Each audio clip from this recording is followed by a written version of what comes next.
Welcome to another episode of the Alt Said.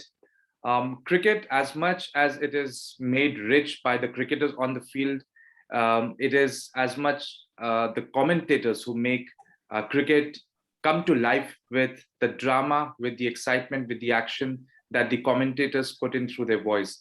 Today, it's an absolute honor and pleasure for me to have a renowned West Indian cricket commentator, Mr. Fazeer Mohammed, with us. Welcome to the Alt Said show, Mr. Fazeer. Great to be on your show, Siddharth. Thank you very much for the opportunity. The pleasure is all mine, sir, and I'm sure that the public that is going to view this episode is going to take back a lot of knowledge about cricket, and not just on the field, but off the field as well. So, Mr. Fazeer, I have a range of issues to talk to you about, but let me first start with your own journey. I started hearing to your cricket commentary for the West Indies first back in 2005, when Brian Lara was coming more towards the end of his career, but still was playing wonderfully well. And I remember that series. I think it finished 1-1 with West Indies probably winning the second Test match after Pakistan had won the first one, and Inzamam Ulaq was captain. So, what are your memories, sir, of television commentary, and even before that, when you did radio commentary? Yes, Siddharth. In fact, I actually started in radio. My first opportunities were actually in 1992. Started doing regional matches, which would be like Trinidad and Tobago versus Barbados, because I am from Trinidad and Tobago. So that would be my home base, really. And it's from that I started to do international matches. My first opportunity was when South Africa, and their historic first visit to the West Indies in 1992, I would have done a couple of one-day internationals when they were at the Queen's Park Oval in Trinidad. And gradually over the years, I got more and more opportunities. I actually had the good fortune to go to Australia on that tour of 1996-97. I actually took on that tour at my own expense, because I realized that the only way I would be able to forge ahead with my career was to more or less do it on my own, because our very small Caribbean territories really don't have the money to send people for long assignments in far-flung corners of the world. And from that opportunity, people became more aware of me and whatever little skills I had at that time. And then I got more opportunities. And eventually, because our commentary boxes would be side by side, as they are in many other parts of the world, you'd have radio, then you'd have television. And one day in 1999, the television director came across to me and said that he's been given a directive to try out some of the local commentators to see if we're good enough for television. And I got that opportunity, and I made a complete mess of it, a total mess of it, because I was nervous. I wasn't aware of what I should be doing, that I shouldn't be talking nonstop. And I thought, well, okay, I've messed it up. That's the end of that. But as it turned out, I think they recognized I did have some ability. And then I did a bit of the 2002 series when New Zealand were in the West Indies. And then, as you mentioned, 2005 when Pakistan were in the Caribbean. And thereafter, I started to get a few more opportunities. Sadly, as Tony Cozier passed away 5 years ago, the unmistakable voice of West Indies cricket, there would have been more opportunities as well. But I recognize that in this environment, Siddharth, as you know only too well, television commentary is primarily about the former international cricketers. And I have no pedigree in that regard. I got nowhere close to playing international cricket. I played a bit of club cricket, and that's about it. But I'm grateful whenever I get opportunities to do television commentary, as I did in the Sri Lanka series. Unfortunately, it didn't turn out the way the West Indies would have liked, but that's how it goes. But that sort of sums up my career and how I got involved in commentary and ended up on television, getting a few opportunities. Oh, wonderful, sir. It's great to hear that story, because you come across as one of the most incisive cricket commentators with a very sharp mind, and you probably are one of the very few cricket commentators that I know of who speak their mind. And as an average cricket fan, we all look forward to such people who speak their mind on cricket and are not hesitant to talk about their team or their country's downfall or the negative sides of it. So we'll come to that all in a while, sir. But you talked about Mr. Tony Cozier, again one of the great storytellers of our times. How was it for you to interact with Mr. Cozier, and what did you learn from him? Well, you know, Siddharth, we often talk about, you hear the phrase working at the feet of the master. And in the same way that the island of Barbados produced arguably the greatest cricketer of all time in Sir Garfield Sobers, Barbados, which is now, of course, a republic, has produced the greatest all-round journalist broadcaster in Tony Cozier. Because when you think about Tony's contribution to the game, it wasn't just as a commentator on television, it was also as a commentator on radio for many, many, many years, and also as a writer in some of the best publications around the world. He also produced a magazine, an annual called the West Indies Cricket Annual from 1970 to 1991. And he was someone who had that appetite. He loved the game, quite obviously, but also he had an enormous work ethic. And I learned that because the first time I encountered him in the press box in Trinidad in 1988, I had just started in journalism. And it was such a fascinating thing to be at his side in the commentary box, to see what he put into his work, the research that he did, his level of preparation. And that's why I say, and I don't say just to flatter him, because I had the opportunity to work alongside him. We didn't always share the same opinion. And to me, that's the beauty of it. You can respect somebody, you can have admiration for them, but that doesn't mean you just narrowly blindly follow everything that they said. And we had some really lovely arguments at times about different elements of the game, different aspects of the game. And I just admired his level of preparation, because he would always ensure that he had all his information lined up. And when you listen to him speaking, you were listening like if the pages of an encyclopedia were being turned in the history of not just West Indies cricket, but world cricket. And it made me appreciate that, okay, I may not have played the game at the highest level. I always wanted to, but I was never good enough. But if I could follow in his footsteps even a little bit, I might be able to do something useful in broadcasting or journalism in the game of cricket. Wonderful, sir. It reminds me of also many such matches that I have heard Tony Cozier commentate on. One other great cricket commentator who was not only a great commentator, but was a wonderful cricketer, and he recently hung up his boots in the commentary box, Mr. Michael Holding. What would you like to say about him? What was your experience of interacting with Mr. Holding?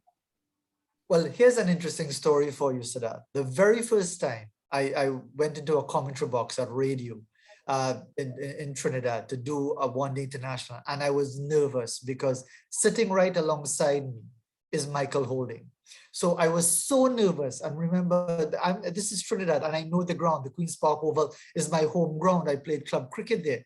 And I was so nervous that I said the bowler was coming in from the southern end, and when it was actually the northern end. And Michael, being the gentleman that he is, didn't want to contradict me on air by saying, no, Faz, you've got it wrong. It's actually coming from the northern end. So he started pointing that way. So when he started pointing that way, I thought he was telling me to get out of the commentary box because I didn't know what I was talking about. But really, he was explaining that the bowler was coming from the northern end. And I can tell you, when you've had the opportunity to work with a Tony Cozier, and you're alongside someone like a Michael Holding, you understand that these individuals, and especially because for someone like myself, as someone who was a fan, you idolize people like a Michael Holding, a Viv Richards, and so on. And then you realize that when you're working with them, they respect you if you are a professional. If you do your job properly, they don't look down upon you because you have no status in the game. And I've come to know Michael pretty well over these many years. We correspond quite regularly. I've been able to work with him on many occasions. And I've always respected that point that you made earlier about the willingness to speak your mind and speak honestly and fairly and not be too bothered with whose feathers you might be ruffling. I don't think he goes out of his way to be controversial, but just on this matter of the Black Lives Matter issue, which he highlighted last year and which has become a real champion of, when he feels that there's something wrong, he speaks his mind. And I've tried my best to also follow his pattern and his lead in that regard, because he's always come across as someone, you may not, again, always agree with him, but he speaks honestly from the heart, and he speaks with a clear understanding of many of the issues in the game. So yeah, when the first time I met Michael Holding, within seconds, I thought he was telling me to get out of the commentary box. Well, wonderful. It's amazing to hear such wonderful stories from you, Mr. Fazeer.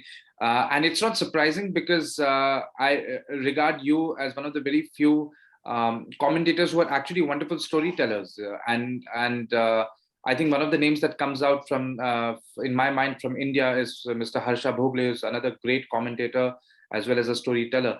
I would like to now shift the attention from commentary to West Indies cricket. But before I do that, it's a special mention for Mr. Ian Bishop, I think, who again is one of the other West Indian cricket commentators with a very sharp mind and a very analytical mind, and he is probably the one who sort of represents West Indies cricket in a lot of these ICC tournaments. So, what would you like to say about Mr. Bishop's commentary, sir? Well, Ian is very much the voice of West Indies cricket on television, because it's almost unusual to have a test match being played or West Indies in action anywhere in the world, or a world tournament, and Ian Bishop is not involved. Maybe he's just tired with all these COVID-19 bubbles that are all over the place, that he wasn't available for the test matches against Pakistan. But I recall Ian, the first time he actually did commentary was on radio, and that was when he suffered his first back injury in 1991. Remember, he was still a West Indies fast bowler at that time. And I heard him on local radio in Trinidad offering expert comments. And immediately you could hear someone, to use your phrase, a very sharp analytical mind, someone who understood the game, who read the game very well. And that's why it was no surprise to me when his international playing career came to an end in 1998. In less than 2 years, he was a voice on television, and he's become a voice and a respected voice for global ICC tournaments as well. And he is that type of individual, maybe not as forthright or as controversial as a Michael Holding, but I think he always tries to bring balance to any particular perspective. He's not like me, who will always like to talk controversially at times. He sometimes likes to look at the positive aspect of things, and because remember, he's a former player himself. And I think what he tries to bring to it is an analytical mind, but always looking for solutions rather than just simply pointing out problems. I think very rightly put, and that comes across in Mr. Bishop's commentary. So I would now like to go to the second topic that I have on the agenda here, and that is West Indies cricket. And I'm sure we can go on for hours and hours talking about West Indies and why they have not done well. But I believe that we can look at, in the interest of time, to look at the current state of West Indies cricket. And however, I would like to first bring to your attention the fact that you mentioned about covering the 96-97 series between West Indies and Australia in Australia. Incidentally and interestingly, that is probably the last time, if I'm not wrong, that West Indies won a test in Australia. After that, they have not won a test match in Australia. And like that, we go a long way. If I talk about winning a test match in England, it was a long time since, till about probably 2017, when West Indies won a test match in England after Jimmy Adams had captained West Indies to one of their greater wins in Edgbaston in 2000. Similarly, I have never seen in my lifetime West Indies winning a test match in India, or West Indies winning a test match in probably Sri Lanka. So we can go on and sort of that. My journey of watching cricket has sort of paralleled West Indies' journey of going down in cricket, because I started watching in '96. And so it's quite surprising that West Indies have not reached semi-finals of an ODI World Cup since 1996, when they last won. So how would you say West Indies in international cricket, in one-day cricket? Well, yes, and I suppose I could also point out that my own broadcasting and commentary career has run parallel with the West Indies decline as well. So that's unfortunately a parallel also. But you're right, Siddharth, when you really think about the legacy of West Indies cricket, of going 15 years unbeaten in Test series from 1980 to 1995, to now be in a situation where, and with this latest series loss against Sri Lanka, The West Indies have, since the time the West Indies were beaten 3-0 by Pakistan in 1997 in Pakistan, the West Indies have lost every year on average 5 test matches. Just think about that for a moment. 24 years in which the West Indies have lost 120 test matches. And that's why we are where we are in the global rankings. And you talk about one-day cricket as well. We had to qualify for the last World Cup. We barely made it in that rain-ruin match against Scotland in that qualifier in Harare in Zimbabwe in 2018. And now qualify for the next T20 World Cup, having gone into the event just a few weeks ago as defending champion. So everyone asked that same question. What has gone wrong? What has happened to West Indies cricket? Because you can see the talent is still there. But for whatever reason, whether it has to do with the administrators not insisting on the highest standards, whether it has to do with internal politics, whether it has to do with coaches not being as stern or as demanding as they should be, because it seems that we have players now commanding places in the West Indies team, averaging in the high 20s or the low 30s as top-line batsmen, and that would be unthinkable 20, 30 years ago. So it really is a combination of factors, Siddharth, as to why we are in the state that we are. But it has been a long period of decline. This didn't happen 5 years ago or 10 years ago or 15 years ago. It's been a very long time that West Indies has been in this decline. It's almost generational, what we are experiencing right now, to the extent that many of the players who now represent the West Indies weren't alive or barely knew anything about cricket when the West Indies were a dominant force. So it's very difficult for them to connect with that great history that we have. Yes, Mr. Fazeer, interesting. Is it fair to say that the period in which West Indies ruled cricket from, say, the 1980 or late 1970s till about 95 was in spite of the system rather than because of the system? I would say in spite of. I think you're quite right in that regard, because one of the points that we should always make when we talk about that great period, even before that, the West Indies were always a force to reckon with. In the 1960s, the West Indies were unofficial world champions because they beat everybody in that era. And indeed, when you look at those players from that era, your Garfield Sobers, Rohan Kanai, Conrad Hunt, Wes Hall, Charlie Griffith, Basil Butcher, Seymour Nurse, great players in their own right. And then you go even further back to the 1950s, your 3Ws, your Weeks, Worrell and Walcott, Ramadan and Valentine, those two little pals of mine.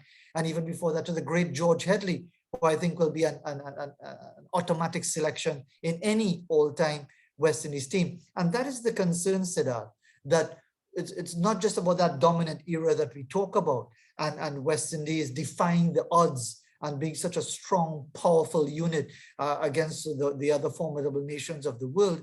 But West Indies have always had this legacy of strength and competitiveness, which seems to have disappeared in the modern era. But to answer your specific question about being successful despite the structure of the game, I think you're right, because you have a situation where you're talking about different territories, tiny islands, and Guyana on the South American mainland, being able to come together and produce a team that would have been successful in every part of the cricketing world at that time.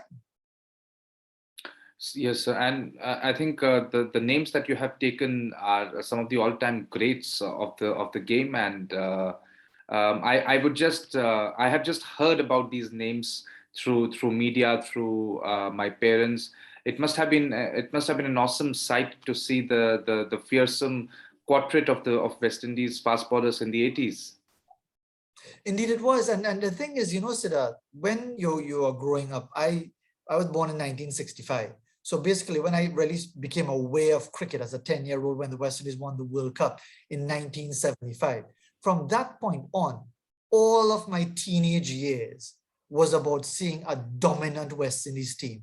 And you always look forward to see a West Indies lineup of Holding, Roberts, Croft, Garner, then Marshall, and then Patrick Patterson and Ian Bishop and Curtly Ambrose and Courtney Walsh.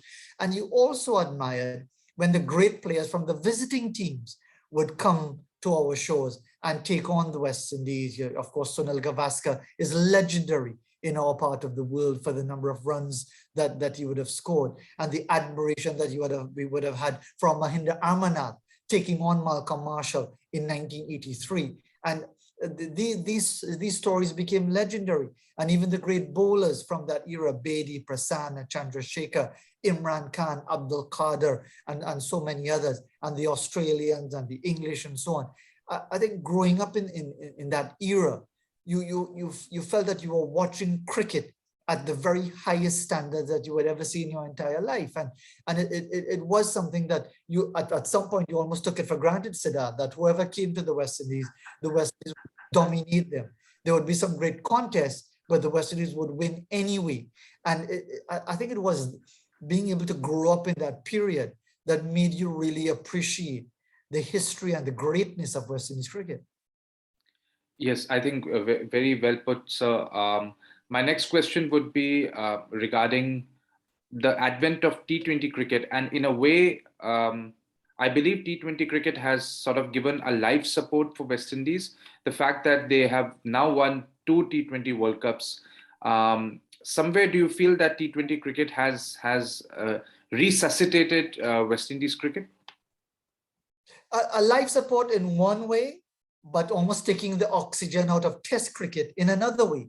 Because again, we are small territories. When you put it together, the total population of the cricket playing Caribbean is just about 14 territories, and it's probably about 6 million. 6 million is a drop in the bucket. If you think about India, for example, that's barely a city. It's not even a city in India. And yet still, we were able to produce all of these outstanding cricketers. So when you've got a situation with very small economies who can't afford to pay the sort of money that you would get in an IPL or a BBL or in English tournaments, it's only natural that our young talented players would be drawn to those competitions. And you can't argue with that. You can't argue with young cricketers, young players wanting to secure their financial welfare and that of their families and so on. So a lot of the tremendous young talents, and Nicholas Pooran, for example, gravitating towards the T20 game, when maybe many would like to see him playing first-class cricket, first of all, and then gravitating towards the Test team. So yes, we've won 2 World T20 titles. There's another tournament coming up that we have to qualify for next year. But I think the concern is that as young players are coming through our development systems in our various territories, are they even looking to play first-class cricket and then Test cricket? Or are they only moving towards the greater attraction and the greater revenue of the T20 format? I think, so you, in a way, you have answered the next question that I had in mind, and that was IPL. And by IPL, I assume to take all other leagues under that umbrella, because IPL being the biggest league in the world. You very rightly said that it has financially secured a lot of players around the world, even in India for that matter. A lot of uncapped Indian players suddenly are now earning in millions, which they would have probably not dreamt of had IPL not been there. However, there is always this conflict between IPL and Test cricket, and experts like Ian Chappell, I think almost once every month he writes a column about the life of Test cricket. Where are we heading, Mr. Fazeer, with Test cricket in the sense that, I mean, if you look at West Indies cricket stadiums back in the 90s, I mean, who can not forget those wonderful crowds that would be sitting right at the fence cheering for West Indies? I mean, Kingston, Trinidad, all these wonderful legendary stadiums were legendary not only because of the cricket, but because of the crowd. And now, I mean, since many years now, Mr. Fazeer, I have seen on television stadiums being empty in West Indies. And it's not just about West Indies, but since I'm talking to you, so I'm focusing on West Indies, but around the world it is. Even in India, for that matter, Test cricket attendances have dropped down drastically. So, I mean, where are we heading with this? Is it only now going to be between India, England, and Australia, and just the one of 2 Test series here and there that West Indies plays, or do we think that there is some future for Test cricket? Well, I hope Test cricket doesn't die, Siddharth, because even if I appreciate that younger players might like the T20 format or even the one-day format, I think Test cricket still has its place. But I think The concern I have about Test cricket at an international level, and I'm not making any excuses for the West Indies situation, because the decline of the West Indies started long before T20s came into being. Some people have suggested that maybe it's because of the arrival of IPL or because of the first T20s being played that West Indies cricket has declined. As I mentioned to you, 1997 against Pakistan, no one knew about T20 at that time. But I think what we are experiencing now in Test cricket, I think the ICC, if they're really a governing body, needs to take a serious look to the structure of Test cricket, because I think the beauty of any sporting competition is, Siddharth, whether we're talking about cricket, whether we're talking about football, whether we're talking about kabaddi, whether we're talking about anything, you want to see something competitive. And if you have a situation where the big three of international cricket, India, England, and Australia, are only playing among themselves in 4 test series, 5 test series, and everybody else has to make do with a 2 test series or a 3 test series, obviously the interest will decline even further. I'm not making excuses again for that point that you mentioned, where the stadia are almost empty in the West Indies. That's because of the West Indies performance. And indeed, even before COVID-19, the stadiums were empty anyway. So if it's one thing that hasn't changed in West Indies cricket with COVID-19 is empty stadia, because with COVID-19, they're empty. Before COVID-19, they were empty. And I think I like to draw the parallel with English football. Many people are fans of English football. Let's just say a new team gets promoted. Let's say Huddersfield United gets promoted into the Premiership. Do you think the authorities in English football will say, well, you know, this team is brand new to the Premier League, and a team like Chelsea, they are top of the tree. Manchester City, they are top of the tree. Liverpool, they are top of the tree. Those are the big three, and they will only play Huddersfield for 45 minutes, not 90 minutes. Do you think that will ever happen in football? No, because everybody is treated equally. And that's why the English Premier League football is so popular. It's because allowing everybody to have an equal footing in the game. So if you're going to call 12 nations, including Ireland, including Afghanistan, including Zimbabwe, a test playing nation, that has to be on the same level as India, Australia, and India. And therefore, while I take everybody's point about Ashes series and so on, what we have actually done is created 2 divisions or maybe even 3 divisions of Test cricket unofficially. And I think that is to the detriment of the game, because everyone has to be treated equally and have the same level of competition and the same number of test matches if we really want them to grow, because England played twice as many test matches as Bangladesh. England played more test matches than most of the other nations. So obviously their players will be highlighted when they get runs and wickets and so on. And that's not the same case for India. So there has to be a greater level of fairness and equality if we want Test cricket to survive as a competition across 12 nations. I think, Mr. Fazeer, you have directly or indirectly included a lot of facets of Test cricket in the current format that we have. When you talk about the lack of equality amongst cricket teams, when you look at the current structure of the World Test Championship as well, we have teams not playing equal number of Test matches in a series. They're not playing equal number of. They're playing equal number of series, but not playing equal number of Test matches to be able to get 2 teams in a very fair manner going into the final. What do you have to say about the World Test Championship structure? Do you think, sir, that should also change in due course of time? Well, I think the idea of a World Test Championship is a good idea, but you already see the change, aren't we? Because in the first World Test Championship, it was about points. In the second World Test Championship, it's about percentage. So, and that compensate for the fact that not everybody is playing the same number of matches. So for example, Sri Lanka, they played 2 tests. They're at the top of the table because they have a 100% record. The West Indies have a 25% record because they've played 4 tests in the new cycle. They've won 1 but lost 3, and so on and so on. But I think, Siddharth, we have to come to the realization that if we're really interested in Test cricket being viable, everyone must play everyone for the same number of test matches. So if we are saying that it's impractical to have everyone playing 5 test series, then we have to say, okay, everyone, including an Ashes series, is 3 test matches. Because I know a lot of people will be against that idea. They'll say that it's sacrilegious, that is ridiculous. But why should England versus Australia be special? Are we saying that that's an elite type of test cricket and everybody else is playing an ordinary type of test cricket? If you really want a World Test Championship to work, everybody has to play everybody in the same number of test matches.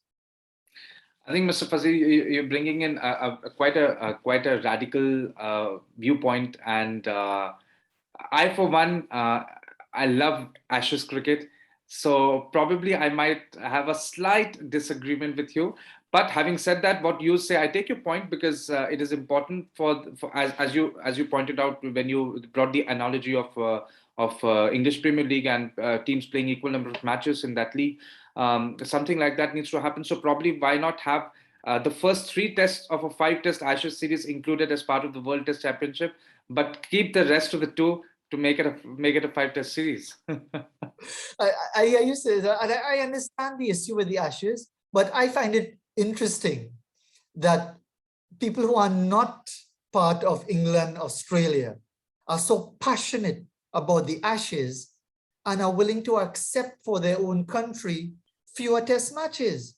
and me is the power of the colonial experience, because we've been brought up to think that this is the ultimate. Why isn't the ultimate India versus Pakistan? And I know about all of the ideological differences and the border issues and so on. So I'm not pretending to be naive. But to me, if you think about it, where the real passion for cricket is, it's India, Pakistan, Bangladesh, Sri Lanka, and so on. That's where the real passion for the game is. So why shouldn't India, Pakistan be a 5-test series? What makes the Ashes so prized is because of the history.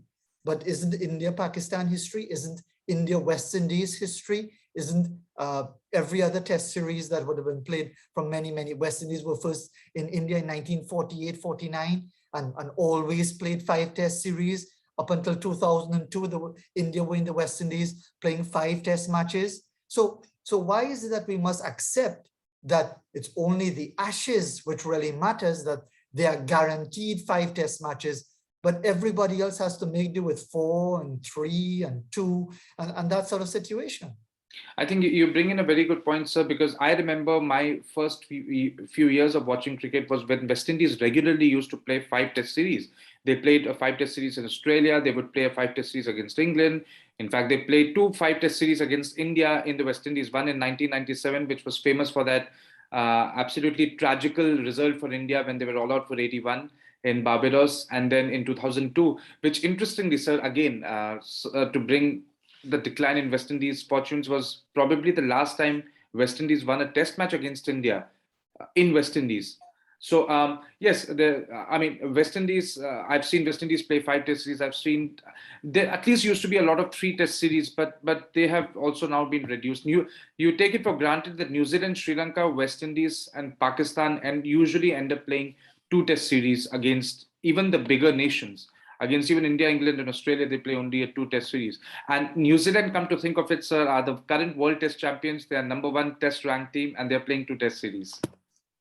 Exactly, and the thing is, as you know very well, Siddharth, when you think about it, the beauty of a 5-test series is that you could lose the first test, you could probably lose the second test, and there's still always the opportunity to fight back. I think that is what the beauty of Test cricket that we enjoyed, was seeing over a test series of 5 matches, how someone who could be struggling at the start, whether batting or bowling, could by the end be able to conquer, whether it's a particular bowler giving him trouble or a particular batsman who they couldn't get the better of. One of my earliest lessons about the beauty of Test cricket was way back in 1930-31, where our first great West Indies batsman, George Headley, went to Australia and struggled because he was primarily an offside player. But because it was 5 test matches and there were matches in between, playing in the States and so on, that he was able to grow his game to the point where the greatest leg spinner at that time, Clary Grimmett, described George Headley as the best onside player he had ever bowled to by the end of the series. So having started the series struggling to score runs on the onside, he finished up being described as the best onside player Grimmett had ever bowled to. Would that ever happen now? No, because it's only 2 test matches, and before you even sorted yourself out, the test series is over. Yeah, I think so. Again, a very important point that you bring out is the number of side games that a country used to play earlier, and that is almost non-existent. Even for a national series now, all these test matches are so condensedly packed that even they don't merit playing too many side games, let alone what can we say about other countries who are playing 2 test series. Yeah, exactly. And the thing is that, and I understand the challenges, because the calendar is now so packed.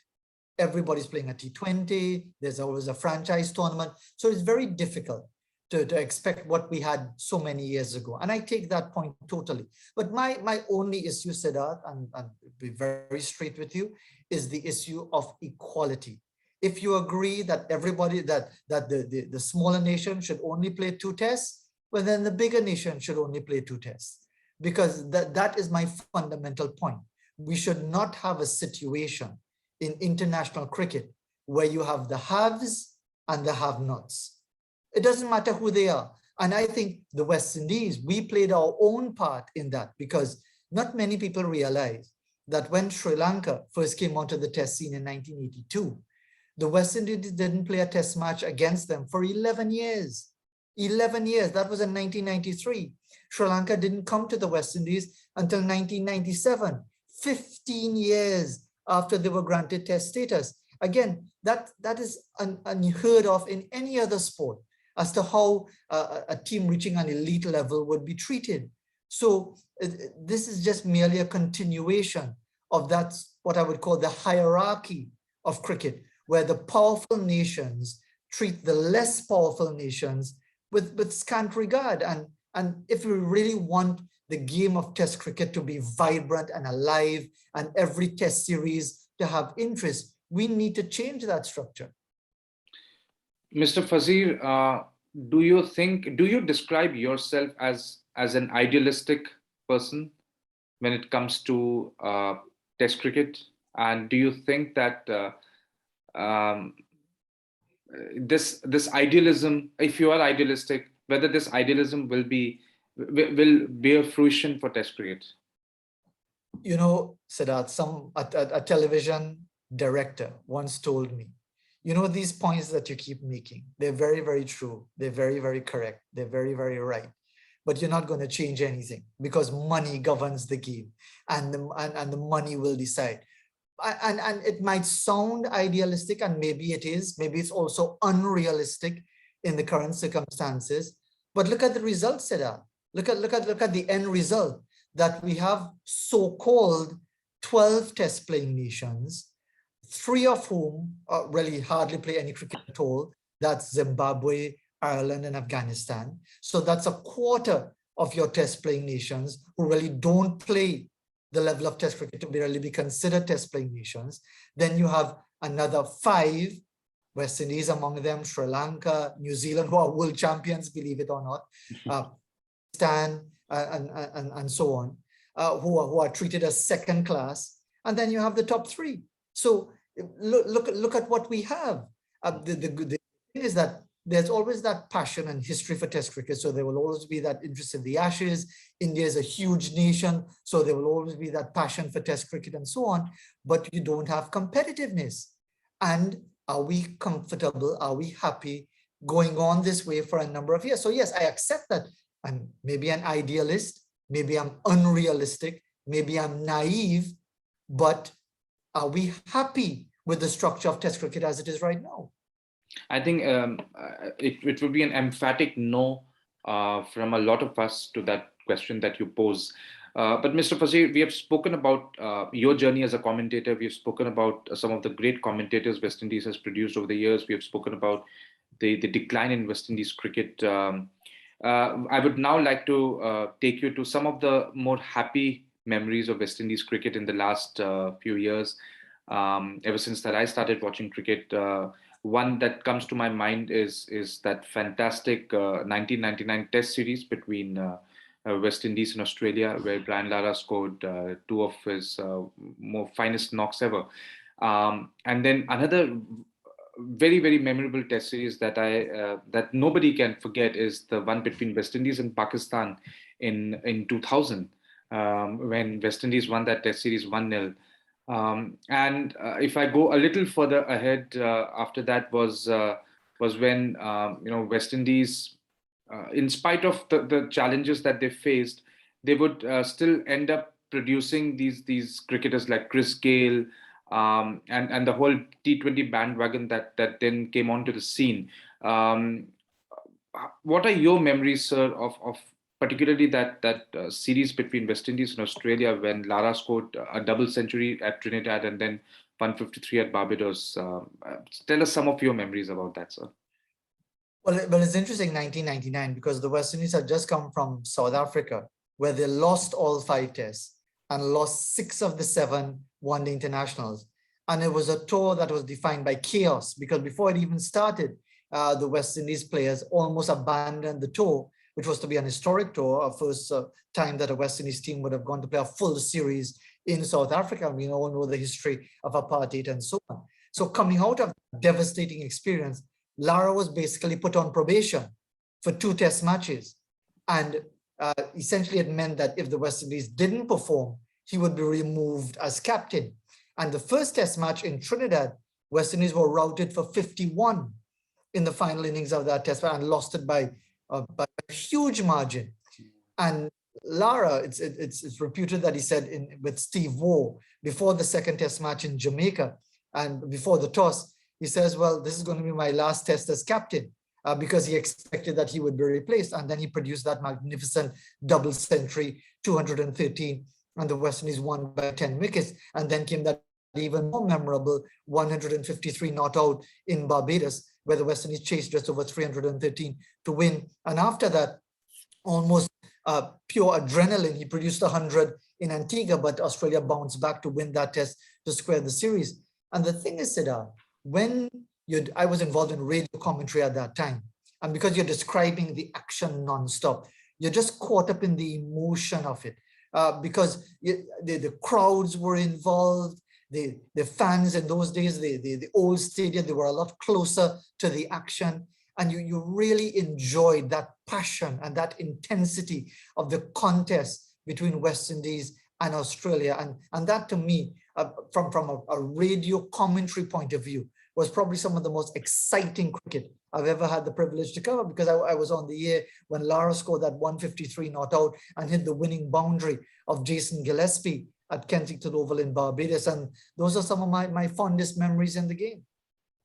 Yes, you are bringing me also memories of those crowds. And that's what I mentioned at the beginning of this interview, that when we see the Test cricket in the 90s and early 2000s in West Indies, it was fun to watch, not only Test cricket, but even one-day cricket, when you had the crowds which would jeer at their own players when they would not do well. And those were some famous scenes of West Indian spectators bantering their own players. And that was something that is something that we miss today, because we don't have crowds for Test cricket, even for T20 cricket. Anyway, I think, sir, we move on to the next series between West Indies and Pakistan. Now, that is a series which if I remember correctly, was when Lara took a break from international cricket, and we saw the arrival of youngsters like Wavell Hines and Ramnaresh Sarwan. What are your memories of that? Because that was a very strong Pakistan team. A very strong Pakistan team indeed, because you're talking about Wasim Akram, Waqar Yunis, Saqlain Mushtaq Ahmed. They had a really lethal bowling attack, and you think about the quality of their batsmen.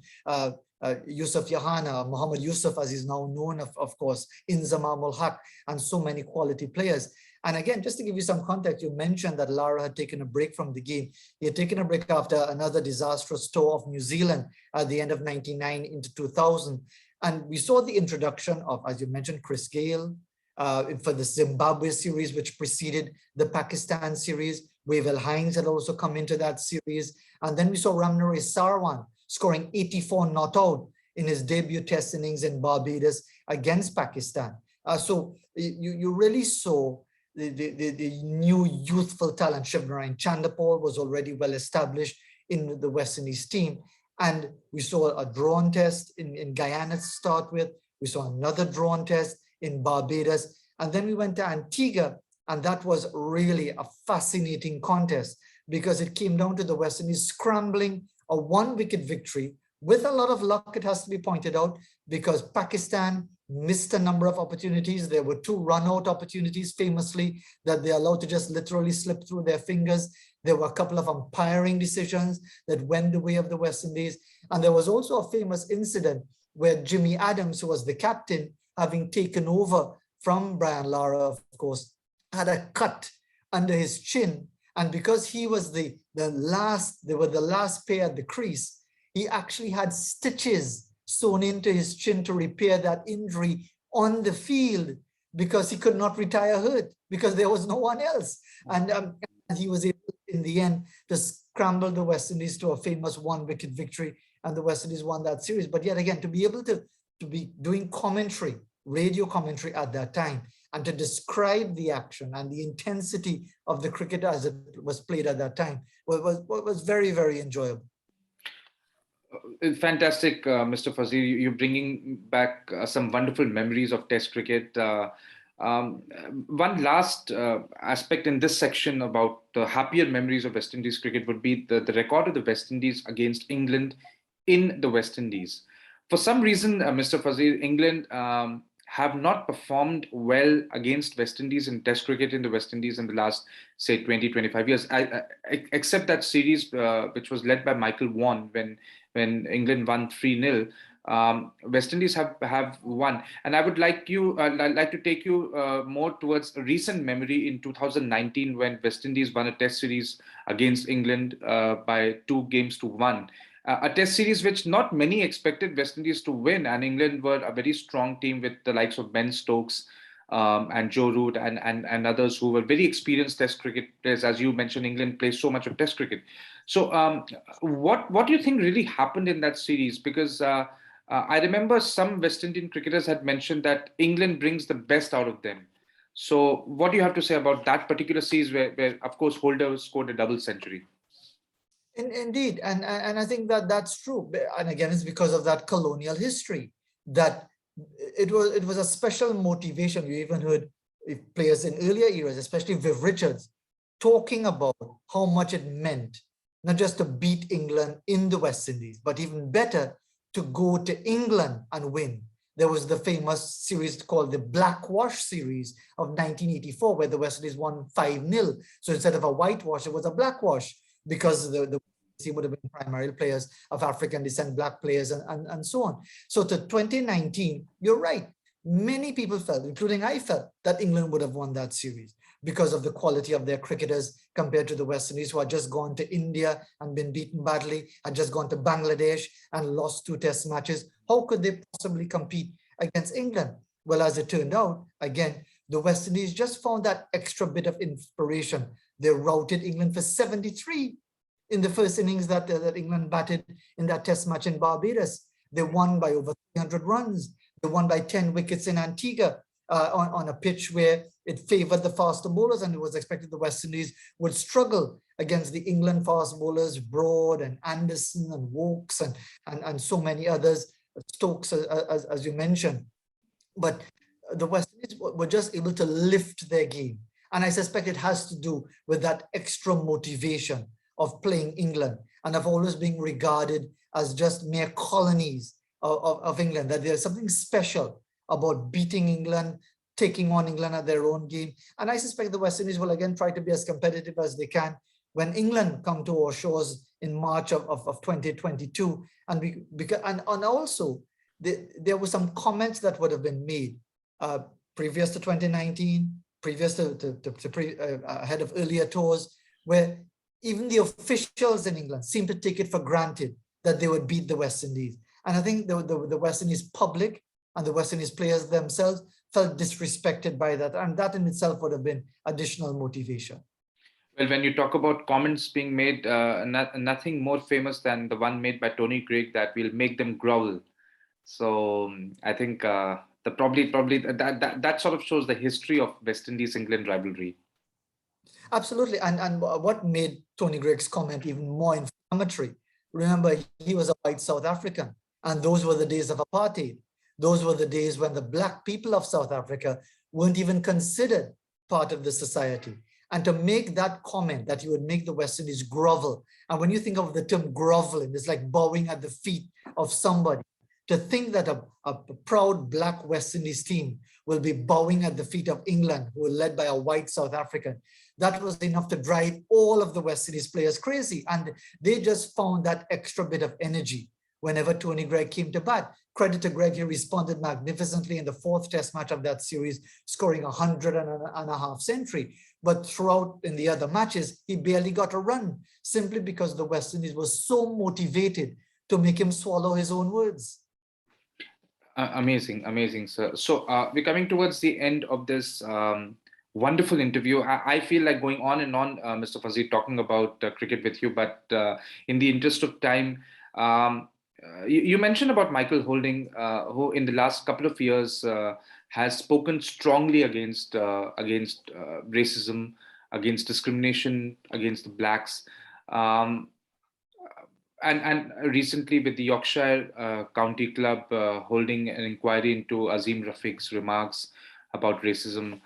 Where do you think, Mr. Fazeer, where do you think cricket stands with in respect to racism, and how effective do you think are steps like taking a knee? Because we have seen different teams adopting different strategies. Some players probably do not think that that is a very effective way of tackling racism. So what are your opinions regarding these very complex issues? And indeed, they are very complex, Siddharth. But what I think is that, I was disappointed, especially when Quinton de Kock chose not to play for South Africa in the World T20 rather than take a knee. He subsequently apologized. And that to me encapsulates one of our fundamental problems, that he didn't even pause to think that he is from South Africa, a country that practiced racism as their official law, and didn't even recognize what message he was sending by his behavior. And that's my issue, Siddharth. We talk about whether it's in taking a knee in football or taking a knee in cricket, it doesn't really change anything and so on. But it all has to start somewhere. And it's not just about thinking that, well, we can change cricket, you could get rid of everybody at Yorkshire. There's racism in cricket, there's racism in football, there's racism in many sports, not because it started in the sport, it's because there's racism in the society. And while many people may have an issue with taking a knee, I think the West Indies have to be the leaders in that regard. Because if you understand our history, my ancestors came to the West Indies as indentured laborers. We would have come from Uttar Pradesh in the late 1800s to the early 1900s as indentured laborers. The vast majority went back. Some of them stayed. That's why you have people like myself, Shivnarayan Chandapur, Ramnari Sarwan, Rohan Kanai, Alvin Kalicharan, so on and so forth, in Trinidad and Tobago and Guyana especially. But our ancestors only came after the end of slavery, when people were brought against their will, was stolen from Africa to come to the West Indies to work as slaves. They had their history, their culture, their religion, their languages, their names taken away from them. So this is the history, this is the context. So the West Indies have to be at the very vanguard of this fight against racism. And my issue, Siddharth, is that why do other countries have a problem with taking a knee? What great inconvenience is it to you? Is it that you don't identify with discrimination? Do you have to be a victim of discrimination to stand up for it? Do you have to be suffering discrimination to identify with it? My issue, Siddharth, is that as much as it might be an uncomfortable situation to discuss with other countries, in the same way that we have issues with different levels of discrimination, LGBTQI, and so many other things, issues of colorism in many parts of the world, different shades of brown and black and so on. Aren't we saying that if we don't want to take it, if one country, whether it be the West Indies or whether it be a particular race of people, have said, we believe that taking a knee makes a difference, whether you agree with it or not, shouldn't we show solidarity? Shouldn't we say, okay, maybe I'm not a victim of discrimination, but you have been, your generations have been, your histories about discrimination, so I will identify with you. I think this is about solidarity, Siddharth. And I know it's a complex issue. I know many people can raise serious objections to it, but my issue is one of solidarity, that it's sort of like, you know, the saying, if it's a problem for you, it's a problem for me, because I am your friend and I'm your colleague. And therefore, if racism is a problem for predominantly Black people of the world, then racism is a problem for every one of us. So we should all kneel in solidarity. That's just my view. I think some very strong and valid points regarding racism, and we only hope that this momentum that has been generated through an unfortunate incident that happened in US 2 years back would probably culminate in a long but gradual process of unlearning and trying to have more respect in and equality in society. Mr. Fazeer, now we are at the fag end of this interview, and you mentioned something very interesting about your own background, that your ancestors were indentured laborers who came from Uttar Pradesh, and of course, Uttar Pradesh is now a state which is the biggest in terms of population in India. How do you relate to India, Mr. Fazeer? Do you come to India often? Do you have relatives in India? I have never been to India in my whole life, Siddharth. I've been to Sri Lanka. This is my third trip to Sri Lanka. I've been to Pakistan once, but I've never been to India. I've never been to Bangladesh. But there was always that historical connection. And this is where it's different from those who had experienced African slavery. Because growing up, we always had what we call or Indian way of doing things, with the food that we would eat, which would be very similar, not exactly the same, because it's been westernized along the way. The foods that we would eat, the music that we would listen to, the Bollywood movies. When I was growing up, the big heroes were Rajesh Khanna and Hema Malini and Dharmendra and so on, people way before your time as well. But that is the culture that we grew up with. So there was always that connection with it.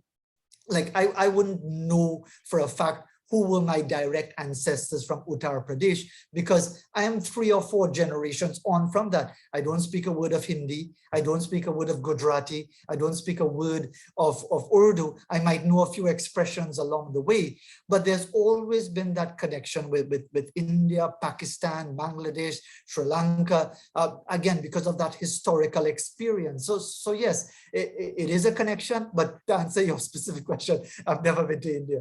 It's actually a surprise for me to know that you have never been to India. Maybe I did not do my research properly in that case. So, Mr. Fazeer, to end this interview, you are a Trinidadian, and of course, my memory. I have never been to the West Indies, but my memories on my relation to Trinidad would always be through cricket. The fact that I saw the first time India win a Test match. The first time that I saw India win a Test match in West Indies was in Trinidad in 2002 when Sachin Tendulkar scored a century. Trinidad has always been a very, very lucky a city for Indian cricket, where Sunil Gavaskar scored some amazing runs. We won a very famous Test match chasing 400 plus back in 1971. And another memory I have from Trinidad is through literature. And when you talk about indentured laborers, there's a very famous novel by Mr. V.S. Naipaul called A House for Mr. Biswas. So I don't know if you have read that novel, sir, but it is something that evokes some exotic images of Trinidad. So how do you describe your hometown of Trinidad and probably a Trinidadian way of life, how would that be? It's an interesting melting pot, Siddharth, because our population, I would say it's about 43% ethnic Indian and about 42% ethnic African. And then you've got various mixtures. You've got European, then you've got Chinese, you've got Syrian, Lebanese. So it is really a cosmopolitan experience. Indeed, just to give you an idea of what your typical Trinidad and Tobago life is like, the most popular street food in all of Trinidad and Tobago, which everybody enjoys, from the richest to the poorest, for whichever race, it's what we call, it's an East Indian delicacy called doubles. And doubles, it's what you call chana or chickpeas, and with 2 pieces of fried dough, what you might call naan, but it's softer. It's seasoned with so it's like a sandwich. That's why it's called doubles, because it's 2 pieces, 2 pieces of the fried dough with the chickpeas and the chana and all of the seasonings and the pepper and the chilies and so on. And that is really the beauty of Trinidad and Tobago, in that we are people of different races, different backgrounds, but we've been living together in this small space for a very long time. So thankfully, we don't have any race issues per se. We have issues with violence, with corruption, with good governance, and those are other issues. But I would say, thankfully, as a nation, we, much the same as in Guyana, we live together very well, and there's intermarrying, and you would have the mixture of the races and so on. So I think that's why people like Sunil Gavaskar, they always have that connection with a place like Trinidad and Tobago, not just because of the runs that he scored, so many hundreds that he scored at Queen's Park Oval, but because when they come to a place like Trinidad or come to a place like Guyana, it's almost like a second home. It's almost like a home away from home to be in that type of environment.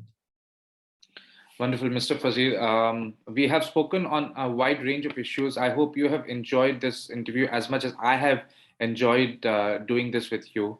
And it's been an absolute pleasure. And I look forward to probably talking about some more historical aspects of West Indies cricket in the future. So would look forward to probably doing that sometime.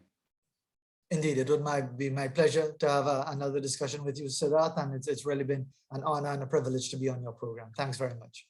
Thank you, Mr. Fazeer, and I thank my audience for watching this interview. I hope you have taken away a lot of knowledge about cricket and about life in general. So look forward to another episode. They all said, thank you. Bye.